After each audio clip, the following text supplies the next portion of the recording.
Subscribe the channel and ring the bell and never miss another update from the KDS। ये कहानी है एक माँ की, धरती माँ की, जो कि एक बड़े साहब सूरज के यहाँ काम करती हैं और कई युगों की निरंतर मेहनत के बाद उसने अपने होने वाले बच्चों के लिए एक अनुकूल वातावरण का निर्माण किया। करोड़ों सालों की तपस्या के बाद उसे एक वरदान मिला, जीवन का। जीवन के इस क्रमागत विकास में कई कठिनाइयाँ आई। धरती ने इस प्रथम चरण के विकास में अपने कई नवजात बच्चों की प्रजाति को भी खो दिया, मगर इन सभी कठिनाइयों के बाद भी जीवन पनपता रहा।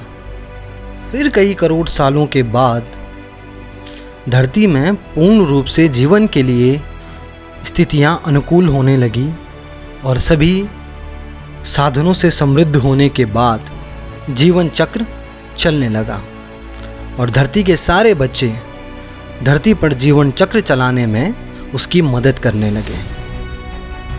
फिर जन्म हुआ धरती के सबसे छोटे और लाडले बच्चे का, इंसान। इंसान बहुत ही सुंदर, बुद्धिमान और जिज्ञासु था और साथ ही साथ बहुत ही जिद्दी और घमंडी भी।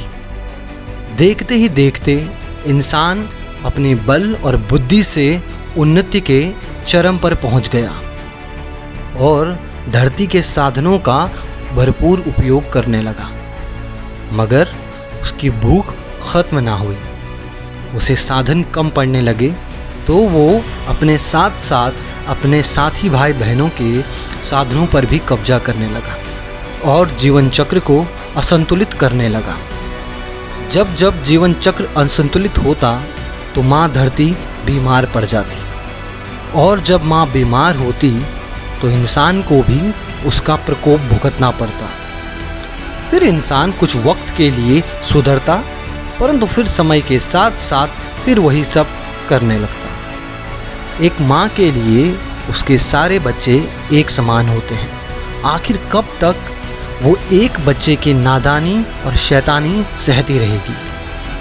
अब प्रश्न ये है कि इंसान इतना बुद्धिमान और सक्षम होने के बावजूद धरती के दिए इन संदेशों को कब तक नकारता रहेगा और धरती माँ को यूं ही बीमार करता रहेगा।